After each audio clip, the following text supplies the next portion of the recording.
Hello दोस्तों, एजे study के इस यूट्यूब चैनल में आपका स्वागत है। आज हम क्लास 10th के इतिहास के इतिहास चैप्टर है, उसमें 1 से 5 तक जितने भी ऑब्जेक्टिव प्रश्न हैं सभी को हल करने का प्रयास करेंगे। तो अगर अच्छा लगे तो लाइक शेयर सब्सक्राइब करें और 2022 में जितने भी स्टूडेंट एग्ज़ाम देते हैं उनके लिए बेहतरीन साबित होगा। ठीक है, तो पहला नंबर क्वेश्चन देखते हैं क्या कहता है। पहला चैप्टर का पहला क्वेश्चन है, पहला चैप्टर का पहला नंबर क्वेश्चन कहता इटली एवं जर्मनी वर्तमान में किस महादेश के अंतर्गत आते हैं। इटली जर्मनी जो है वर्तमान में किस महादेश के अंतर्गत आते हैं। पहला नंबर ऑप्शन कहता है उत्तरी अमेरिका, दूसरा कहता है दक्षिणी अमेरिका, तीसरा कहता है यूरोप और चौथा कहता है पश्चिमी अमेरिका। तो कहाँ हो जाएंगे, तो ऑप्शन नंबर ग यूरोप महादेश में। कौन महादेश में, यूरोप। नेक्स्ट कहता है फ्रांस में किस शासक वंश का पूर्ण स्थापना वियना कांग्रेस के द्वारा की गई थी। फ्रांस में किस शासक वंश की पूर्ण स्थापना वियना कांग्रेस के द्वारा की गई थी। तो ऑप्शन नंबर ग होगा बुर्बो वंश। नेक्स्ट है तीसरा में मेजनी का संबंध किस संगठन से था। मेजनी का संबंध किस संगठन से था। पहला नंबर ऑप्शन है लाल सेना के, दूसरा है कार्बोनरी, तीसरा है फिलिक हेटारिया और चौथा है डाइट। क्या है चौथा, डाइट। तो आंसर क्या होगा, मेजनी का संबंध किस संगठन से था। तो कार्बोनरी, ऑप्शन नंबर ख। क्या होगा, ऑप्शन नंबर ख। नेक्स्ट कहता चौथा कहता इटली एवं जर्मनी के एकीकरण के विरुद्ध निम्न संगठन, इटली एवं जर्मनी के एकीकरण के विरुद्ध निम्न में कौन था। कहता है यहाँ मिटरा हुआ है, कहता है इटली एवं जर्मनी के एकीकरण के विरुद्ध निम्न में कौन था। तो इंग्लैंड था, ख में कहता रूस था, ग में कहता ऑस्ट्रेलिया और घ में कहता परसा। तो कौन था, इसका आंसर क्या होगा, चौथा का आंसर क्या होगा। ऑप्शन नंबर ग ऑस्ट्रेलिया होगा। क्या होगा, ऑस्ट्रेलिया होगा। नेक्स्ट कहता है पाँचवा नंबर कहता है काउंट काबू को विक्टर इमैनुअल ने किस पद पर नियुक्त किया था। काउंट काबू को विक्टर इमैनुअल ने किस पद पर नियुक्त किया था। ठीक है, कौन पद पर नियुक्त किया गया था। तो पहला नंबर है सेनापति था, दूसरा है फ्रांस में राजदूत था, तीसरा है प्रधानमंत्री और चौथा है गृह मंत्री। तो क्या ऑप्शन आंसर होगा, आंसर होगा ग। क्या होगा, ग, प्रधानमंत्री के पद पर नियुक्त किया गया था। नेक्स्ट कहता छठा नंबर कहता गेरिबाल्डी पेशे से क्या था। गेरिबाल्डी पेशे से क्या था, सिपाही था कि किसान था कि जमींदार था कि नाविक था। गेरिबाल्डी पेशे से क्या था, ऑप्शन नंबर घ हो जाएगा, गेरिबाल्डी पेशे से नाविक था। नेक्स्ट कहता सातवां नंबर कहता जर्मन राइन राज का निर्माण किसने किया था। जर्मन राइन राज का निर्माण किसने किया था।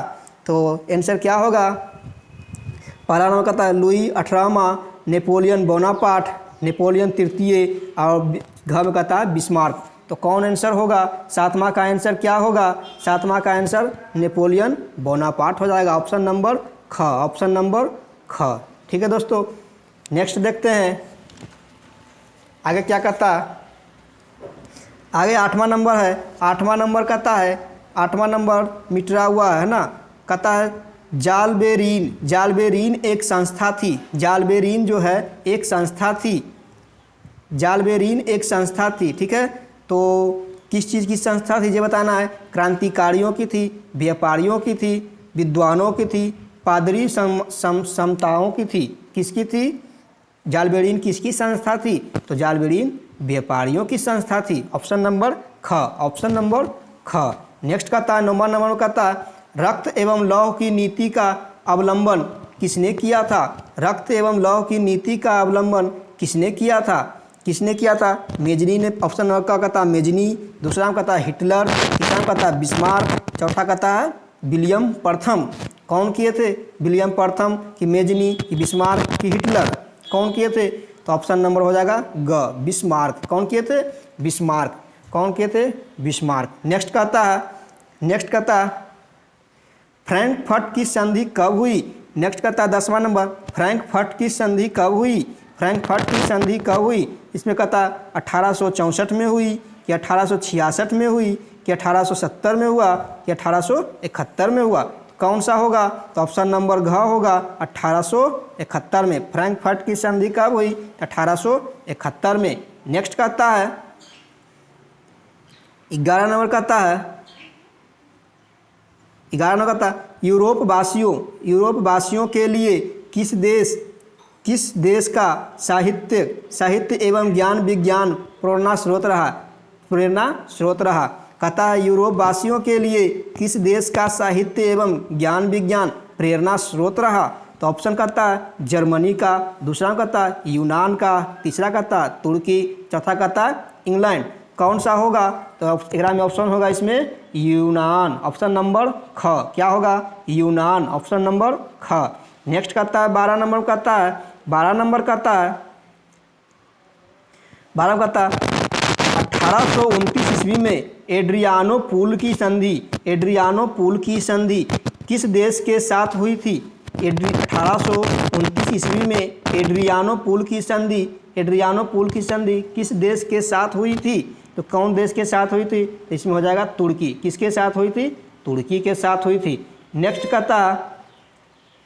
नेक्स्ट कहता रिक्त स्थानों की पूर्ति करें। इसमें रिक्त स्थान है, उसमें भरना है, रिक्त स्थानों की पूर्ति करें। पहला न कहता है यह चार्ज पहले में ही, पहला कहता खाली स्थान है, खाली स्थान के युद्ध में ही एक महाशक्ति के पतन पर दूसरी यूरोपीय महाशक्ति जर्मनी का जन्म हुआ था। खाली स्थान कौन सा युद्ध में एक महाशक्ति के पतन पर दूसरी यूरोपीय महाशक्ति का जन्म हुआ था? कौन सा युद्ध था? शेडाउन का युद्ध था। कौन सा था? शेडाउन का युद्ध था। ठीक है, शेडाउन लिखा नहीं है, शेडाउन का युद्ध था। ठीक है, शेडाउन का युद्ध था, लिख लेंगे, शेडाउन का युद्ध था। नेक्स्ट कहता है दूसरा कहता है शेडोवा का युद्ध खाली स्थान और खाली स्थान के बीच हुआ। मतलब किनके बीच हुआ शेडोवा का युद्ध? तो ऑस्ट्रेलिया और प्रसा के बीच हुआ। किनके बीच? ऑस्ट्रिया और प्रसा के बीच हुआ। किसके बीच? ऑस्ट्रेलिया और प्रसा के बीच हुआ। ठीक है, नेक्स्ट कहता है तीसरा नंबर कहता 1848 ईस्वी की फ्रांसीसी क्रांति ने खाली स्थान युग का भी अंत कर दिया। कहता 1848 ईस्वी की फ्रांसीसी क्रांति ने खाली स्थान युग का भी अंत कर दिया। मतलब किसका अंत कर दिया? मेटरनिक युग का अंत कर दिया। लिख लेंगे मेटरनिक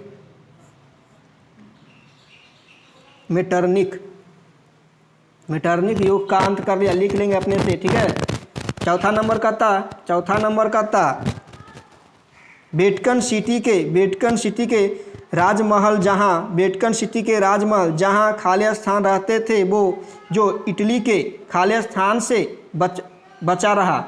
मतलब दोनों जगह भरना है, खाली स्थान की जगह भरना है। क्या भराएगा? यहाँ भराएगा पोप भराएगा। क्या भराएगा? पोप। पहला भी पोप और दूसरा में शासन। क्या भराएगा? दूसरा में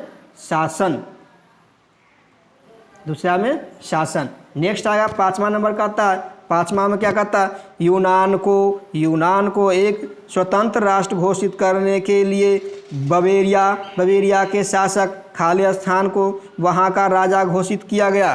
कहाँ का? वहाँ का कौन राजा का नाम?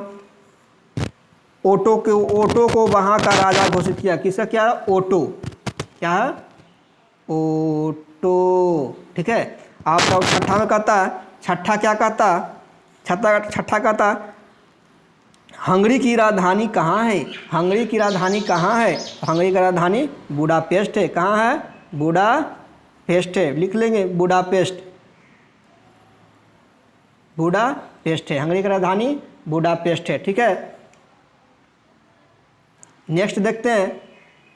इसी में कहता मिलान करना है, सुमिलित करें, समूह को मिलान करें। ठीक है, कहता मिलान करना। मेजनी कहाँ? क्या है? मेजनी कहाँ मिलेगा जाके? मेजनी मिलेगा इटली में। कहाँ मिलेगा? मेजनी को मिलान करना। मेजनी किस में आएगा? ख में आएगा। मेजनी में ख में जाएगा। ठीक है, दूसरा कहता हिगेल कहाँ मिलेगा जाके? हिगेल ख दार्शनिक था। क्या था? दार्शनिक था। ठीक है, तीसरा का था बिस्मार्क। बिस्मार्क कहाँ जाके मिलेगा? जर्मन का चांसलर था। बिस्मार्क क्या था? जर्मनी का चांसलर था। चौथा का था विक्टर इमैनुअल।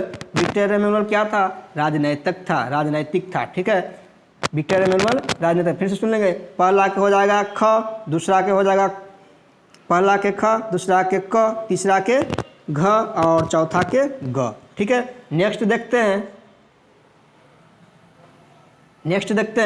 नेक्स्ट भी मिलान करना है। समूह का समूह में अ और ब को मिलाएं। ठीक है, पहला का था वियना सम्मेलन। वियना सम्मेलन कब हुआ? वियना सम्मेलन कब हुआ? तो वियना सम्मेलन 1815 में हुआ। कब हुआ? 1815 में। दूसरा का था मेटरनिक का पतन कब हुआ? मेटरनिक का पतन कब हुआ? तो 1848 में हुआ। कब हुआ? 1848 में हुआ। तीसरा का था इटली का एकीकरण कब हुआ? इटली का एकीकरण 1871 में हुआ। इटली का एकीकरण 1871 में हुआ। सेडोना का युद्ध कब हुआ? सेडोना का युद्ध कब हुआ? तो लास्ट है 1870। ठीक है दोस्तों, स्क्रीनशॉट अगर लेना चाहते हैं तो ले सकते हैं। ठीक है, नेक्स्ट देखते हैं। नेक्स्ट भी कहता मिलान करना है। नेक्स्ट कहता मिलान करना है, इसको मिलाएं। ठीक है, पहला कहता है कोसूथ। कोसूथ कहाँ जाके मिलेगा? किस में मिलेगा? तो ये मिलेगा ख में। किसमें? ख में। हंगरीन राष्ट्रवादी नेता थे। ठीक है, दूसरा कहता एड्रियानोपुल की संधि। एड्रियानोपुल की संधि कब हुई थी? तो ये हुआ 1829 में हुआ था। कब हुआ था? 1829 में हुआ था। नेक्स्ट कहता तीसरा में कहता यूनान की संधि। यूनान की संधि कब हुआ? तो ये हुआ, तीसरा कहता 1832 में होगा। और चौथा कहता पोलैंड में आंदोलन कब हुआ? तो ये हुआ 1863 में हुआ। कब हुआ? 1863। ये देखा पोलैंड में पहले सबसे पहले हुआ था 1830 में, युद्ध हुआ था 1830 में। उसके बाद दूसरा हुआ 1863 में। ठीक है, कहीं 1830 भी लिखा हुआ है, 1863 भी लिखा हुआ रहेगा। पहला रहेगा तो 30 रहेगा, अगर 30 नहीं है तो 63 होगा। ठीक है, पहला युद्ध हुआ था 30 में और उसके बाद 63 में हुआ। ठीक है, 1863। नेक्स्ट देखते हैं। नेक्स्ट अति लघु तरीय आ गया। अति लघु तरीय को देखना है। इसमें कहता है राष्ट्रवाद क्या है? राष्ट्रवाद क्या है? तो ये सुन लेंगे राष्ट्रवाद क्या है, अपना सुन के लिख सकते हैं। ठीक है, कहता है राष्ट्रवाद क्या है? किसी विशेष भौगोलिक, पहला नंबर कहता है राष्ट्रवाद क्या है? राष्ट्रवाद के बारे में जानेंगे। राष्ट्रवाद क्या है? कहता है किसी विशेष भौगोलिक, सांस्कृतिक या सामाजिक परिवेश में रहने वाले लोगों में उत्पन्न होने वाली राजनैतिक भावना को राष्ट्रवाद कहते हैं। फिर से सुनेंगे, राष्ट्रवाद क्या है? कहता है राष्ट्रवाद क्या है? किसी विशेष भौगोलिक, सांस्कृतिक या सामाजिक परिवेश में रहने वाले लोगों में उत्पन्न होने वाली राजनैतिक भावना को राष्ट्रवाद कहते हैं। नेक्स्ट है दूसरा कहता मेजनी कौन था? मेजनी कौन था? सुनेंगे मेजनी कौन था? कहता मेजनी एक, उत्तर कहता मेजनी एक योग्य सेनापति था। मेजनी एक योग्य सेनापति था। इसके साथ साथ यह साहित्यकार एवं गणतांत्रिक विचारों का समर्थक था। मेजनी के बारे में सुनेंगे। कहता मेजनी कौन था? मेजनी एक योग्य सेनापति था। इसके साथ साथ यह साहित्यकार एवं गणतांत्रिक विचारों का समर्थक था। नेक्स्ट कहता तीसरा कहता जर्मनी के एकीकरण की बाधाएं क्या थी? क्वेश्चन करता है जर्मनी के एकीकरण की बाधाएं क्या थी? सुन लेंगे। जर्मनी करीब 300 छोटे बड़े राज्यों में विभाजित था। जर्मनी करीब 300 छोटे बड़े राज्यों में विभाजित था, जिससे राजनैतिक, सामाजिक तथा धार्मिक विशेषताएं पनप रही थी। ठीक है, फिर सुनेंगे। जर्मनी के एकीकरण की बाधाएं क्या थी? जर्मनी करीब 300 छोटे बड़े राज्यों में विभाजित था, जिससे राजनैतिक, सामाजिक तथा धार्मिक विशेषताएं पनप रही थी, जिसके कारण जर्मनी का एकीकरण संपन्न नहीं था। जिसके कारण जर्मनी का एकीकरण संपन्न नहीं था। नेक्स्ट कहता चौथा नंबर कहता मेटरनिक युग क्या है? मेटरनिक युग क्या है? सुनेंगे आंसर, सुनेंगे मेटरनिक युग क्या है? उत्तर है मेटरनिक के शासनकाल को, मेटरनिक के शासनकाल को अर्थात 1830 से 1848 तक, 1830 से 1848 तक के शासन को मेटरनिक का युग कहा जाता है। मेटरनिक का युग कहा जाता है। यह इटली के एकीकरण के विरुद्ध था। किसके विरुद्ध था? तो इटली के एकीकरण के विरुद्ध था। नेक्स्ट कहता है, दूसरा नंबर चैप्टर में आएंगे। दूसरा नंबर चैप्टर कहता है, दूसरा नंबर चैप्टर पहला नंबर क्वेश्चन है रूस। रूस के बारे में बताना है, ठीक है। रूस के बारे में कहता है कि कहता है रूस में कृषिक दास प्रथा का अंत कब हुआ? रूस में कृषिक दास प्रथा का अंत कब हुआ? रूस में कृषिक दास प्रथा का अंत कब हुआ? तो इसके बारे में बताना है। रूस में कृषिक दास प्रथा का अंत हुआ कब हुआ? 1861 में हुआ कि 1862 में हुआ कि 1863 में हुआ, 1864 में हुआ? कब हुआ? 1861 कि 62 कि 63 कि 64? बताएंगे, आंसर देंगे। 1800 कितना में? 1861 में। कितना में? 1861 में, ठीक है। ऑप्शन नंबर क। नेक्स्ट कहता है, दूसरा में कहता है रूस में जार का अर्थ क्या होता है? रूस में जार का अर्थ क्या होता है? पहला नंबर कहता है पीने का बर्तन, दूसरा कहता है पानी रखने की मिट्टी का पात्र, तीसरा कहता है रूस का सामान, चौथा कहता है रूस का सम्राट। रूस में जार का अर्थ होता है रूस का सम्राट। ऑप्शन नंबर घ। नेक्स्ट कहता है, तीसरा कहता है कार्ल मार्क्स का जन्म कहाँ हुआ था? कार्ल मार्क्स का जन्म कहाँ हुआ था? VVI क्वेश्चन है।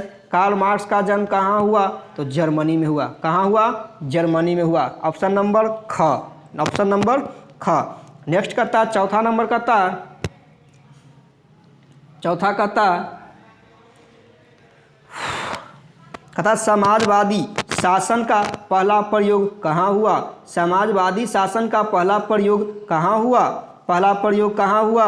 तो ऑप्शन है रूस में हुआ, जापान में हुआ, चीन में हुआ, क्यूबा में हुआ। कहाँ हुआ? तो ऑप्शन नंबर क, रूस में हुआ। कहाँ हुआ? रूस में। समाजवादी का शासन का पहला प्रयोग रूस में हुआ।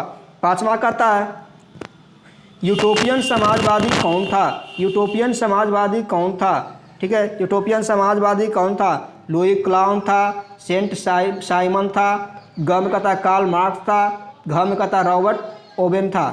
क्या था? कौन था? तो ये था ऑप्शन नंबर ग, कार्ल मार्क्स था। नेक्स्ट कहता है, छठा नंबर कहता है वार एंड पीस किसकी रचना है? वार एंड पीस किसकी रचना है? तो ऑप्शन नंबर कौन होगा? पहला कहता है कार्ल मार्क्स, दूसरा कहता है टॉलस्टॉय, चौथा कहता है दोस्तोयेवस्की और तीसरा घ कहता है एंजेल्स। कौन होगा? तो छठा का आंसर कौन होगा? छठा का आंसर होगा ख। क्या होगा? टॉलस्टॉय होगा। नेक्स्ट कहता है, सातवां नंबर कहता है बोल्शेविक की क्रांति कब हुई? बोल्शेविक की क्रांति कब हुई? तो ऑप्शन देंगे। ऑप्शन है फरवरी 1917, दूसरा में कहता है पहला फरवरी 1917, दूसरा कहता है नवंबर 1917, तीसरा कहता है अप्रैल 1917, चौथा कहता है 1905। तो कौन सा होगा? तो नवंबर 1917। बोल्शेविक क्रांति कब हुआ? नवंबर 1917। नेक्स्ट कहता है, आठवां नंबर कहता है, आठवां नंबर क्या कहता है? आठवां नंबर को देखेंगे, कहता लाल सेना का गठन किसने किया? लाल सेना का गठन किसने किया? तो लाल सेना का गठन ट्राटस्की किया कि कार्ल मार्क्स किया या स्टालिन किया कि केरेंसी की? ठीक है ना, कौन किए? तो लाल सेना का गठन ट्राटस्की ने किए। लाल सेना का गठन ट्राटस्की ने किए। नेक्स्ट है, नौवां नंबर कहता है लेनिन की मृत्यु कब हुई? लेनिन की मृत्यु कब हुई? 1921 में, दूसरा कहता है 1922 में, तीसरा 1923 में, चौथा कहता है 1924 में। कब हुई? 1921, 22, 23, 24। तो इसमें हुआ लेनिन की मृत्यु 1924 में। ऑप्शन नंबर घ। ऑप्शन नंबर घ। नेक्स्ट कहता है, दसवां नंबर कहता है, दसवां कहता है बिस्टली टोबक्स। ठीक है, बिस्टली टोबक्स की संधि किन देशों के बीच हुआ था? किन देशों के बीच हुआ था? ठीक है, तो बताना है रूस और इटली के बीच, दूसरा कहता है रूस और फ्रांस के बीच, तीसरा कहता है रूस और इंग्लैंड के बीच, चौथा कहता है रूस और जर्मनी के बीच। किनके बीच हुआ? तो रूस, घ ऑप्शन नंबर घ, रूस और जर्मनी के बीच। किनके बीच? रूस और जर्मनी के बीच। ठीक है, अब आएगा मिलान करना है। मिलान करने के लिए बताना है, सबसे पहला में क्या होगा? रूस की क्रांति के समय शासक खाली स्थान थे। रूस के क्रांति के समय कौन शासक थे? रूस के क्रांति के समय जार, कौन शासक थे? जार निकोलस थे। ठीक है, रूस के क्रांति के समय कौन शासक थे? Tsar Nicholas. ठीक है, रूस के क्रांति के समय जार निकोलस शासक थे। दूसरा में कहता है बेल्शेविक क्रांति का नेतृत्व खाली स्थान ने किया। किसने किया? लेनिन ने किया। कौन किए? लेनिन। ठीक है, बेल्शेविक क्रांति का नेतृत्व किसने किया? लेनिन ने किया। नेक्स्ट का तीसरा नंबर का था नई आर्थिक नीति खाली स्थान में लागू की गई थी। नई आर्थिक नीति कब लागू किया गया? तो 1921 में लागू किया। कब हुआ? 1921 में लागू हुआ। चौथा नंबर का था रॉबर्ट ओवेन खाली स्थान का निवासी था। कहाँ के निवासी था? ब्रिटेन के निवासी था। कहाँ के? ब्रिटेन। ठीक है, रॉबर्ट ओवेन कहाँ के निवासी था? ब्रिटेन के। चौथा का था वैज्ञानिक समाजवाद का जन्म खाली स्थान को माना जाता है। किसको माना जाता है? तो कार्ल मार्क्स को माना जाता है। किसको है? कार्ल मार्क्स को माना जाता है ना, लिख लेंगे कार्ल मार्क्स। ठीक है, कार्ल मार्क्स को माना जाता है। नेक्स्ट कहता अब अति लघु उत्तरीय आ गया। कहता है पूंजीवाद क्या है? पूंजीवाद क्या है सुन लेंगे। ठीक है, अगर लिखने का मन होगा तो लिख सकते हैं। ठीक है, ऐसा याद करना पूंजीवाद क्या है। कहता है पूंजीवाद के बारे में आंसर है, कहता है किसी भी उद्योग तथा कल कारखानों एवं उत्पादनों के स्वामित्व किसी पूंजीपति व्यक्तियों के हाथों में रहते हैं तो उसे पूंजीवाद कहते हैं। कहते हैं, फिर से सुनेंगे, पूंजीवाद क्या है? किसी भी उद्योग तथा कल कारखानों एवं उत्पादनों के स्वामित्व किसी पूंजीपति व्यक्ति के हाथों में रहे तो उसे पूंजीवाद कहते हैं। ठीक है। दूसरा कहता है खूनी रविवार क्या है? खूनी रविवार के बारे में बताना है, सुनेंगे, आराम सुनेंगे। खूनी रविवार 9 जनवरी 1905 ईस्वी को रूसी जनता का समूह रोटी दो आंदोलन के नारे लगाते हुए सड़कों पर प्रदर्शन करते हुए सेंट पीटर्सबर्ग स्थित महल की ओर जा रहे थे। ठीक है, सेंट पीटर्सबर्ग महल की ओर जा रहे थे।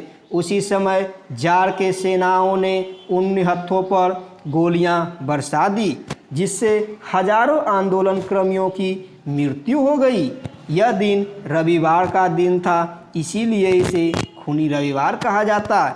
नेक्स्ट कहता है तीसरा नंबर, अक्टूबर क्रांति क्या है? अक्टूबर क्रांति के बारे में बताना है। अक्टूबर क्रांति के बारे में सुनेंगे। लेनिन के नेतृत्व में रूस में जार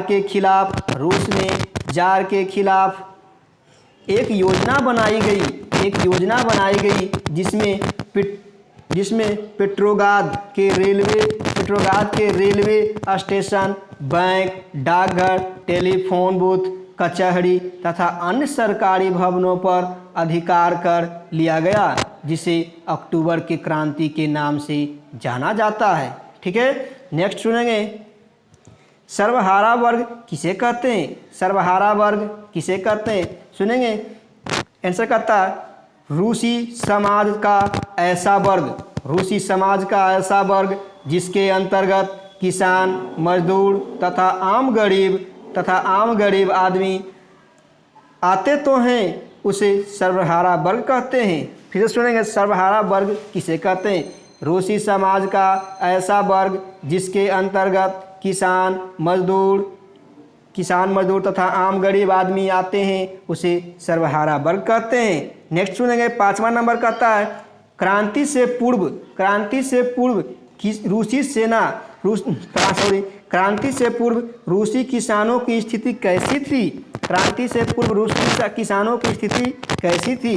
आंसर कहता उत्तर सुनेंगे, क्रांति से पूर्व रूसी किसानों की स्थिति बहुत ही दयनीय थी। फिर से सुनेंगे, क्रांति से पूर्व रूसी किसानों की स्थिति बहुत ही दयनीय थी। इनके खेत छोटे छोटे टुकड़ों में बटे थे। इनके खेत जो थे छोटे छोटे टुकड़ों में बटे थे और इन पे पुराने ढंग से खेती किया जाता था तथा इन किसानों पर अत्यधिक कर लाद दिया गया था। ठीक है, नेक्स्ट देखेंगे, एक्सरसाइज 3 में जाएंगे। एक्सरसाइज 3 करता सबसे पहला नंबर क्वेश्चन करता, पहला नंबर करता चीन के बारे में बताना।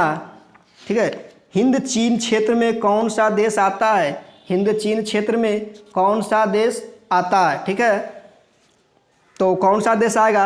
ऑप्शन पहला करता है, पहला नंबर ऑप्शन करता है चीन, वियतनाम, लाओस। दूसरा करता हिंद, चीन, वियतनाम, लाओस। तीसरा कहता है कंबोडिया, वियतनाम, लाओस। चौथा कहता है कंबोडिया, वियतनाम, चीन, इंग्लैंड। कौन सा होगा? तो ऑप्शन नंबर कौन होगा? स होगा, ऑप्शन नंबर 3। ठीक है, वियतनाम, कंबोडिया, वियतनाम, लाओस। क्या होगा? Cambodia, Vietnam, Laos. नेक्स्ट कहता दूसरा नंबर कहता अंकोर वाट का मंदिर कहाँ स्थित है? अंकोर वाट का मंदिर कहाँ स्थित है? ऑप्शन है वियतनाम, दूसरा में कहता है थाईलैंड, तीसरा कहता है लाओस, चौथा कहता है कंबोडिया। पहला में था Vietnam, Thailand, Laos, Cambodia. Angkor Wat का मंदिर कहाँ है? तो कंबोडिया में है। ऑप्शन नंबर मतलब 4 होगा, ऑप्शन नंबर 4। नेक्स्ट कहता तीसरा में हिंद चीन पहुँचने वाला प्रथम व्यापारी कौन था? हिंद चीन पहुँचने वाला प्रथम व्यापारी कौन था? तो पहला कहता इंग्लैंड, फ्रांसीसी, पुर्तगाली, डच। हिंद चीन पहुँचने वाला प्रथम व्यापारी इंग्लैंड, फ्रांसीसी, पुर्तगाली, डच। ठीक है, तो कौन सा होगा? ऑप्शन नंबर 3 पुर्तगाली होगा। क्या होगा? तीसरा के पुर्तगाली। नेक्स्ट कहता है चौथा नंबर कहता है हिंद चीन में बसने वाले फ्रांसीसी कहे जाते थे। हिंद चीन में बसने वाले फ्रांसीसी क्या कहे जाते थे? पहला नंबर ऑप्शन कहता है वियतनाम कहे जाते थे, लाओस कहे जाते थे, चौथा नंबर या पांचवा नंबर? चौथा नंबर फिर से देखेंगे, चौथा नंबर देखेंगे। चौथा नंबर कहता है हिंद चीन में बसने वाले फ्रांसीसी कहे जाते थे। क्या कहे? फ्रांसीसी कहे जाते थे, शासक वर्ग कहे जाते थे, कोलोन कहे जाते थे, जनरल कहे जाते थे। क्या कहे जाते थे? तो हिंद चीन में बसने वाले फ्रांसीसी कोलोन कहे जाते थे। क्या कहे जाते थे? कोलोन। नेक्स्ट देखेंगे पांचवा नंबर।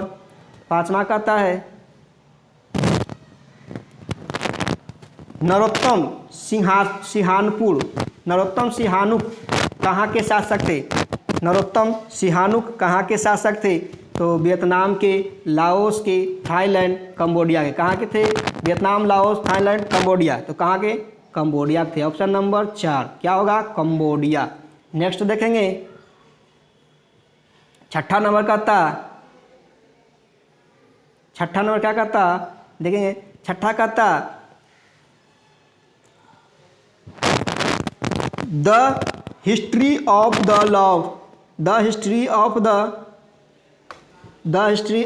लॉस ऑफ वियतनाम किसने लिखा? The history of the Vietnam किसने लिखा? तो पहला नंबर क्या कहा? ऑप्शन पहला है हो ची मिन ने लिखा, फॉन बोर्ड चाउ ने लिखा, तीसरा कहता है चुआंग ने लिखा, चौथा कहता है त्रियू ने लिखा। कौन लिखा? तो ऑप्शन नंबर दूसरा हो जाएगा फॉन बोर्ड चाउ ने लिखा। सातवां नंबर कहता है मार्च 1946 में फ्रांस एवं वियतनाम के बीच होने वाले समझौते किस नाम से जाना जाता है? मार्च 1946 में फ्रांस एवं वियतनाम के बीच होने वाले समझौते किस नाम से जाना जाता? कौन नाम से जाना जाता? तो पहला है जिनेवा समझौता, दूसरा कहता है हनोई समझौता, तीसरा कहता है पेरिस समझौता, चौथा कहता है धर्मनिरपेक्ष समझौता। कौन समझौता होगा? तो कौन समझौता होगा? मार्च 1946 में फ्रांस एवं वियतनाम के बीच होने वाले समझौता हनोई समझौता होगा। कौन समझौता? ऑप्शन नंबर दूसरा। कौन समझौता? हनोई। नेक्स्ट देखेंगे 8वां नंबर। 8वां कहता है किस प्रसिद्ध दार्शनिक ने एक अदालत लगाकर अमेरिका को वियतनाम युद्ध के लिए दोषी करार दिया। ठीक है, किस प्रसिद्ध दार्शनिक ने अदालत लगाकर अमेरिका को वियतनाम युद्ध के लिए दोषी करार दिया? सबसे पहले ऑप्शन है रसेल, दूसरा कहता हो ची मिन, तीसरा कहता नरोत्तम सिहानुक, चौथा कहता रूसो। कौन है? आंसर क्या होगा? आंसर होगा पहला नंबर रसेल। ठीक है, नेक्स्ट देखेंगे 9वां नंबर कहता है। 9वां नंबर क्या कहता है? 9 नंबर देखेंगे हिंद चीन क्षेत्र में अंतिम युद्ध समाप्त के समय अमेरिका के राष्ट्रपति कौन थे? ये बताना है। पहला ऑप्शन कहता है पहला वाशिंगटन, दूसरा कहता है निक्सन, तीसरा कहता है जॉर्ज बुश और चौथा कहता है रूजवेल्ट। तो कौन होंगे? Washington, Nixon, George Bush, Roosevelt. तो क्वेश्चन था हिंद चीन क्षेत्र में अंतिम युद्ध समाप्त के समय अमेरिका के राष्ट्रपति कौन थे? अंतिम युद्ध समाप्त के समय तो निक्सन थे। कौन थे? निक्सन। Option number 2। नेक्स्ट कहता है 10वां कहता हुआ आंदोलन किस प्रवृत्ति का है? हुआ आंदोलन किस प्रकृति का है? ठीक है, तो हुआ आंदोलन क्रांतिकारी एवं धार्मिक प्रवृत्ति का। ठीक है, ऑप्शन नंबर 4। नेक्स्ट कहता है रिक्त स्थानों की पूर्ति करें।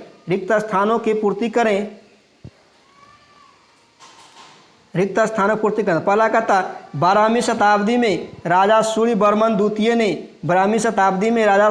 द्वितीय ने अंकोर वाट मंदिर का निर्माण कराया। किसका निर्माण कराया? अंकोर वाट मंदिर का निर्माण कराया। लिख लेंगे अंकोर वाट मंदिर।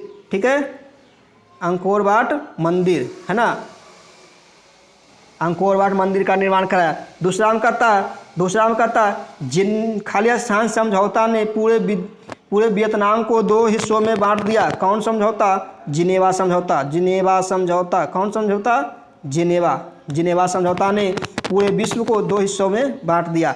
नेक्स्ट कहता तीसरा में हो ची मिन्ह का दूसरा नाम क्या है? हो ची मिन्ह का दूसरा नाम न्यूगन आई क्यूबो है। क्या है? न्यूगन आई, लिख लेंगे न्यूगन आई क्यूबो है।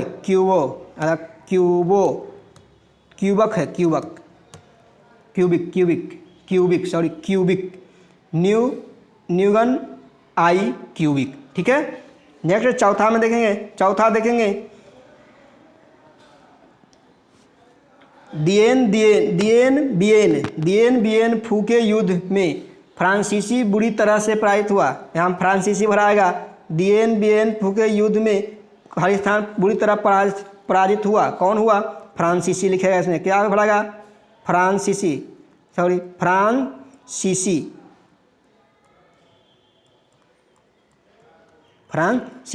नेक्स्ट कहता 5वां नंबर कहता अनामी दल का संस्थापक खालिस्तान था। अनामी दल का संस्थापक कौन थे? जेंगुआई थे। कौन थे? जेंगुआई।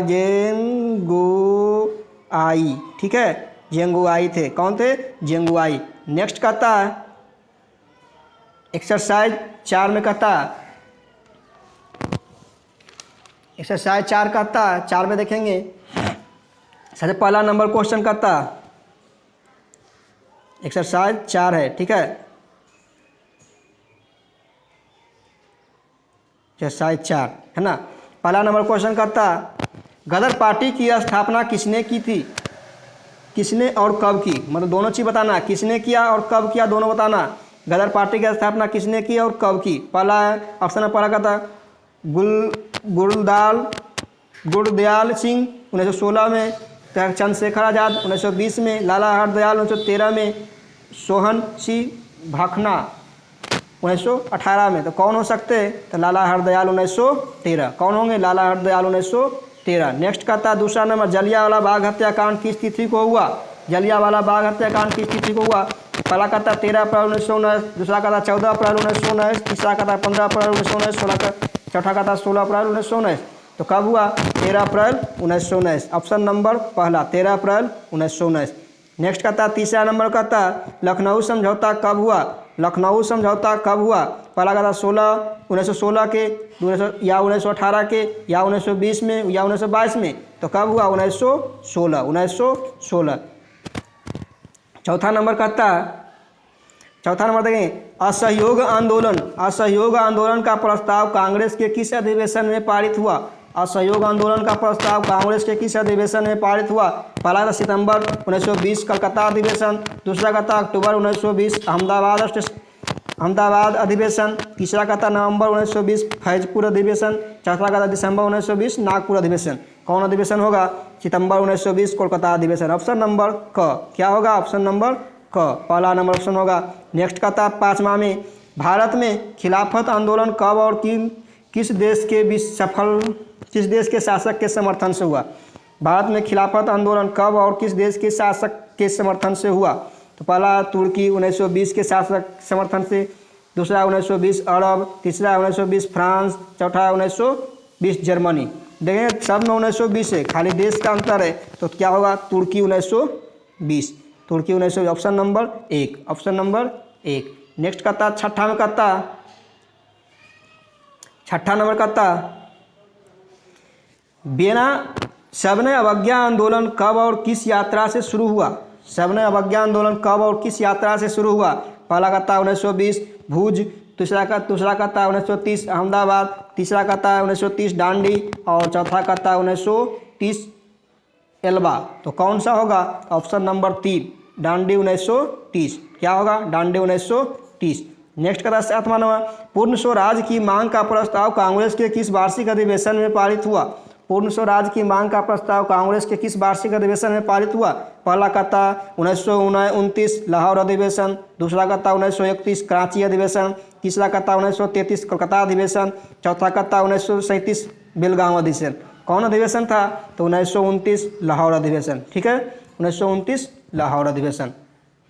नेक्स्ट देखेंगे आठवां नंबर क्या करता। आठवां नंबर देखेंगे कहता राष्ट्रीय स्वयंसेवक संघ की स्थापना कब और किसने किया। राष्ट्रीय स्वयंसेवक संघ की स्थापना कब और किसने किया। ठीक है राष्ट्रीय स्वयंसेवक संघ की स्थापना कब और किसने किया तो बताना है। तो वह है पहला है 1923 गुरु गोलकर ने, दूसरा का था 1925 केबी हेडगेवार ने, चौथा तीसरा का था 1926 चित्तरंजन दास ने और चौथा का था 1928 लालचंद ने। तो ऑप्शन क्या होगा इसमें। ऑप्शन नंबर 2 होगा 1925 केबी हेडगेवार ने। नेक्स्ट देखेंगे 9वां नंबर का था वल्लभ भाई पटेल को सरदार की उपाधि किस आंदोलन के दौरान दिया गया। वल्लभ भाई पटेल को सरदार की उपाधि किस आंदोलन के दौरान दी गई थी। तो कौन था। पहला ऑप्शन है बारदौली, दूसरा है अहमदाबाद, तीसरा है खेरा, चौथा है चंपारण। ठीक है बारदौली, अहमदाबाद, खेरा, चंपारण। तो कौन सा आंसर होगा। ऑप्शन नंबर 1 बारदौली सत्याग्रह। कौन है बारदौली आंदोलन में। ठीक है नेक्स्ट कहता 10वां नंबर कहता रंपा विद्रोह कब हुआ। रंपा विद्रोह कब हुआ। पहला कहता 1916 में, 1917 में, 1918 में कि 1919 में। तो रंपा विद्रोह 1916 में हुआ। कब हुआ 1916। Option number 1। नेक्स्ट कहता रिक्त स्थानों की पूर्ति करें। क्या कहता है रिक्त स्थानों की पूर्ति करें। तो पहला नंबर कहता है बाल गंगाधर तिलक और खाली स्थान ने होम रूल लीग आंदोलन की शुरुआत की। तो कौन किए थे बाल गंगाधर तिलक और एनी बेसेंट थे। कौन थे एनी बेसेंट। ठीक है नेक्स्ट कहता दूसरा नंबर कहता खाली स्थान भारत में खिलाफत आंदोलन के नेता थे। खिलाफत आंदोलन के नेता कौन थे। तो महात्मा गांधी थे। नेक्स्ट कहता तीसरा में कहता खाली स्थान फरवरी, फिर खाली स्थान आंदोलन स्थगित हो गया था। तो इसमें बढ़ाएगा 12 फरवरी 1922 को असहयोग आंदोलन स्थगित हो गया था। क्या भरेगा 12 फरवरी 1922 को असहयोग आंदोलन स्थापित हो गया। चौथा में आएंगे। चौथा कहता साइमन कमीशन के अध्यक्ष खाली स्थान थे। साइमन कमीशन के अध्यक्ष के थे। चौथा कहता साइमन कमीशन के अध्यक्ष कौन थे। Sir John Simon. कौन थे? Sir John Simon. Sir John Simon commission के अध्यक्ष सर जॉन साइमन थे। नेक्स्ट 5वां नंबर का था खालिस्तान के विरोध में आंदोलन आरंभ हुआ। तो 1928 में गुजरात कर के विरोध आंदोलन आरंभ हुआ। ठीक है, हमारा 1928 भराएगा। ठीक है, 1928 गुजरात कर के विरोध में आंदोलन आरंभ हुआ। ठीक है, 6ठा में देखेंगे भारत राष्ट्रीय कांग्रेस के पहले अध्यक्ष कौन है? भारतीय राष्ट्रीय कांग्रेस के पहले अध्यक्ष कौन थे? क्यूमेंस चंद्र बनर्जी। कौन है? क्यूमेंस या बोमेंस चंद्र बनर्जी। ठीक है, बोमेंस चंद्र बनर्जी। ठीक है, नेक्स्ट देखेंगे 7वां नंबर का था खालिस्तान को अखिल भारतीय किसान सभा का गठन खालिस्तान में हुआ। मतलब 3 को भरना। पहला में होगा 11 अप्रैल 1936 को अखिल भारतीय किसान सभा का गठन लखनऊ में हुआ। कहाँ हुआ? तो लखनऊ में हुआ। ठीक है, कहाँ हुआ? तो लखनऊ में हुआ। ठीक है, 11 अप्रैल 1936 को अखिल भारतीय लखनऊ में हुआ है ना, लखनऊ। ठीक है, लखनऊ लिख लेंगे, लखनऊ में, लखनऊ। ठीक है, नेक्स्ट देखेंगे 8वां नंबर का था उड़ीसा में खालिस्तान में विद्रोह हुआ 1914 में खेरा विद्रोह हुआ। क्या हुआ? 1914 में खेरा विद्रोह हुआ। नेक्स्ट देखेंगे कहता खिलाफत आंदोलन के बारे में बताना है। ठीक है, पहला कहता खिलाफत आंदोलन क्यों हुआ, खिलाफत आंदोलन क्यों हुआ उसके बारे में बताना है। सुनेंगे खिलाफत आंदोलन क्यों हुआ। जो कहता है सबसे पहला नंबर क्वेश्चन है अति लघु उत्तरीय खिलाफत आंदोलन क्यों हुआ। कहता जब भारत के मुसलमानों को तुर्की के खिलाफ द्वारा सत्ता से हटा देना पसंद नहीं था तो इसी नीति के खिलाफत आंदोलन हुआ था। फिर सुनेंगे जब भारत के मुसलमानों को तुर्की के खिलाफ द्वारा सत्ता से हटा देना पसंद नहीं था तो इसी नीति के खिलाफत आंदोलन हुआ था। नेक्स्ट कहता है दूसरा में रौलेट एक्ट से आप क्या समझते हैं, रौलेट एक्ट से आप क्या समझते हैं। ठीक है, कहता है आंसर है रौलेट एक्ट 1919 के अनुसार एक नियम बनाया गया। रौलेट एक्ट 1919 के अनुसार एक नियम बनाया गया।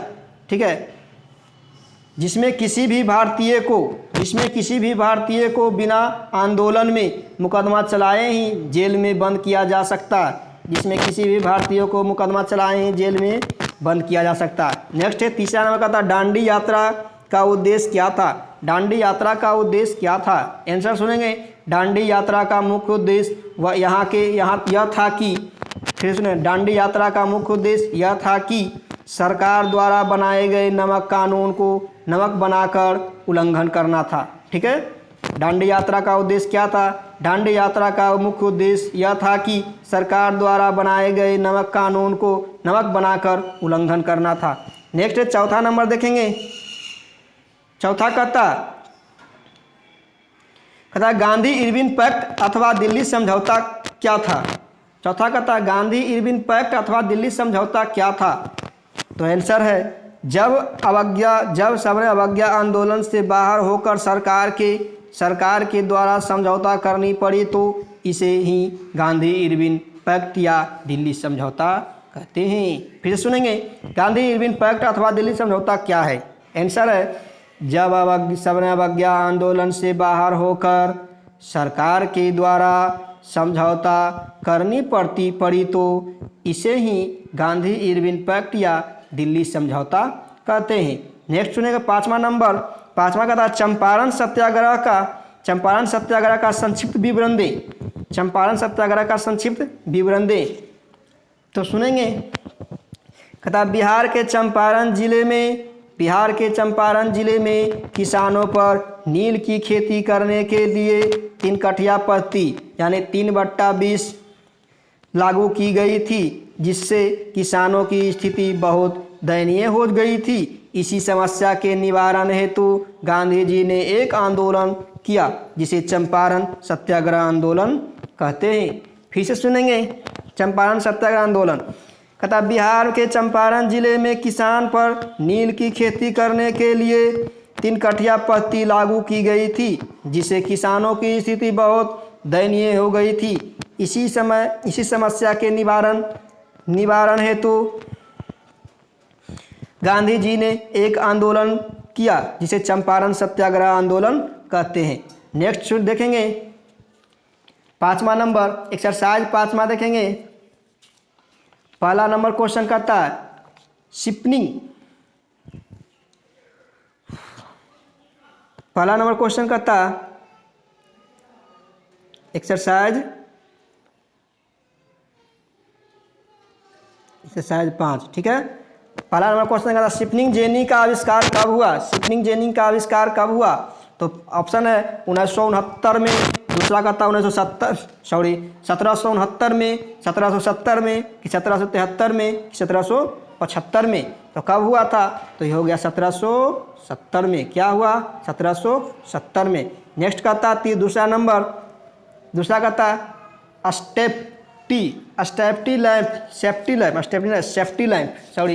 सेफ्टी लैंप का आविष्कार किसने किया? सेफ्टी लैंप का आविष्कार किसने किया? तो ऑप्शन है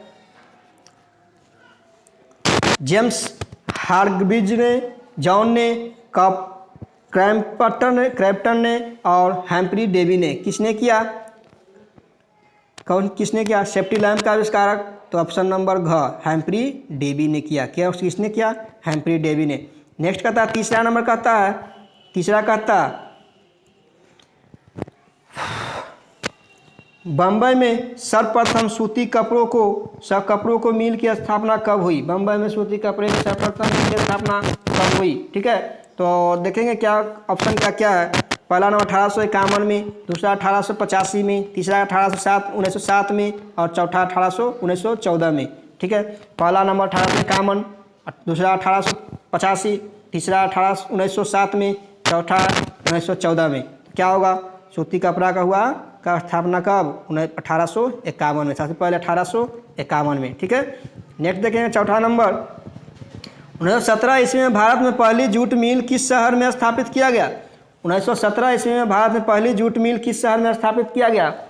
ठीक है, तो पहला कोलकाता में, कि दिल्ली में, कि मुंबई में, कि पटना में? कहाँ हुआ? कोलकाता में हुआ। 1917 में कहाँ हुआ? कोलकाता में।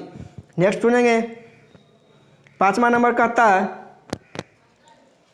भारत में कोयला उद्योग का प्रारंभ कब हुआ? भारत में कोयला उद्योग का प्रारंभ कब हुआ? 1907, यहाँ 1800 होगा, 1907 की 1814 होगा। ठीक है, क्या होगा? 1814 और 1916 और 1919। तो कब हुआ था? तो 1814 होगा। ठीक है, 1814 में। Option number 2। नेक्स्ट कहता है छठा में कहता है जमशेद जी टाटा ने Tata iron and steel company की स्थापना कब की? जमशेद जी टाटा ने टाटा आयरन स्टील कंपनी की स्थापना कब की? तो ऑप्शन पहला कहता 1854, दूसरा कहता 1907, तीसरा कहता 1905, चौथा कहता 1923 में। तो कब किया गया? तो 1907 में किया गया। ठीक है, 1907 में किया गया।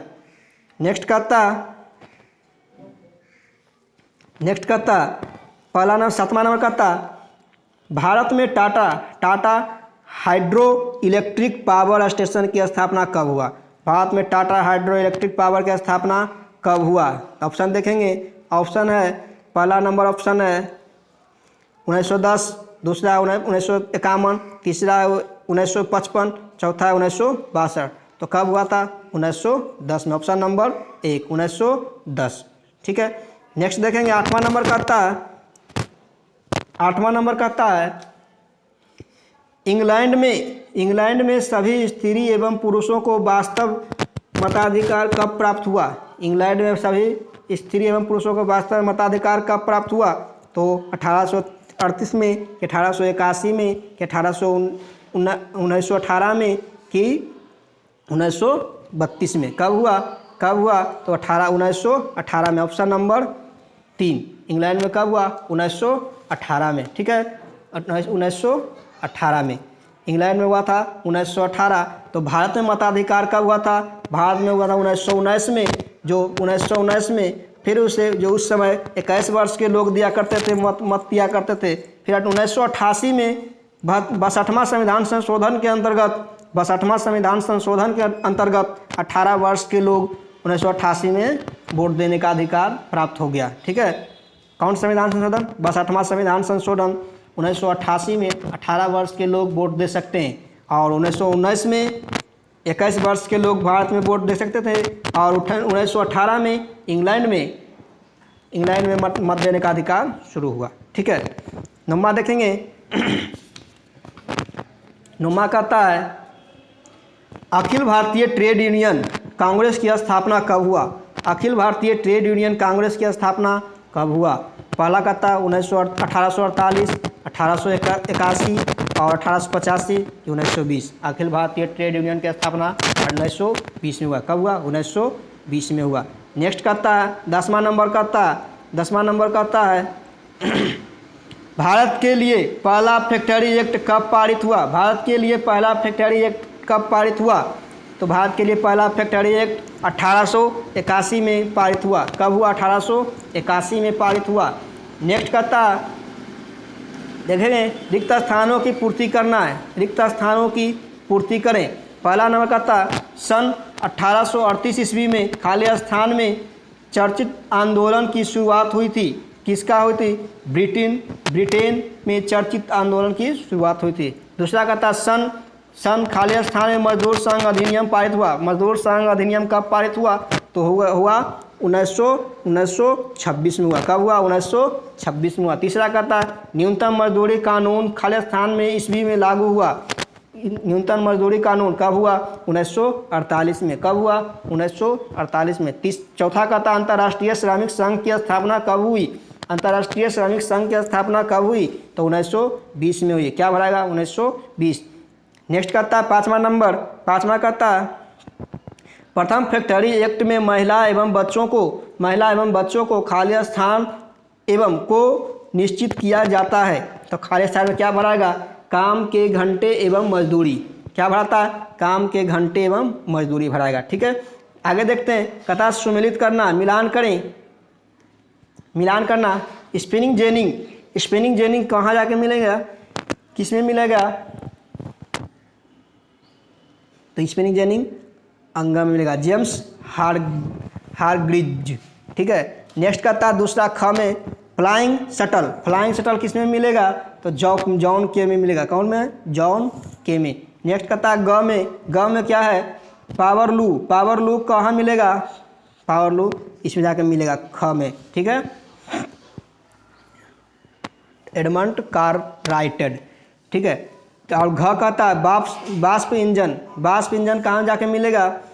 बाष्प इंजन तो ये मिलेगा जेम्स बाट ग में। ठीक है, जेम्स बाट। नेक्स्ट है लास्ट है स्पिनिंग म्यूल तो लास्ट में जाके मिलेगा पहला क में सैमुअल क्रॉम्पटन। ठीक है दोस्तों, अगर अच्छा लगे तो लाइक शेयर सब्सक्राइब जरूर करें। तब तक एजे स्टडी में बने रहें। ठीक है, नेक्स्ट वीडियो फिर आएगा।